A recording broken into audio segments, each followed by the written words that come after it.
My coworker stole my lunch every day, reported me to HR when I snapped, and became the most hated person in the office, until we found out why. There's a guy in my office everyone hates. Let's call him Mark.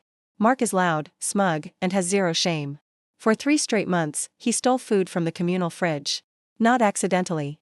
Not once. Consistently. My labeled lunches. Other people's leftovers. Someone's birthday cake slice.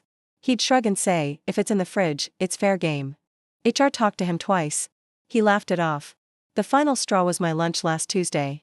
I'd meal prepped because money's tight, and I opened the fridge to find my container empty except for a fork and a sticky note that said, "Thanks, smiley face." I lost it. I called him out in the open office. I raised my voice. I said things I probably shouldn't have. He smirked the entire time. Then he reported me to HR for creating a hostile work environment. Everyone was furious. Slack messages were flying. People were talking about quitting. Someone taped a sign to the fridge that said, "Mark is why we can have nice things." Mark didn't react. He just got quieter. A week later, HR called an all-hands meeting. We assumed someone was getting fired. Instead, HR announced that Mark would be working remotely for a while and asked us to extend compassion. That's when the story flipped. It turns out Mark's wife died suddenly earlier this year. He now has full custody of their 3 kids under 10. He wakes up at 4 a.m., drops them at different relatives' houses, works a full day, then picks them up and cooks whatever he can afford. The food theft?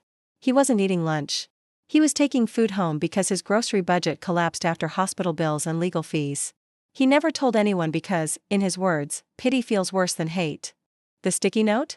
His kid wrote it. HR reimbursed everyone whose food was taken. Mark apologized, to me, privately. Not dramatically. Just exhausted.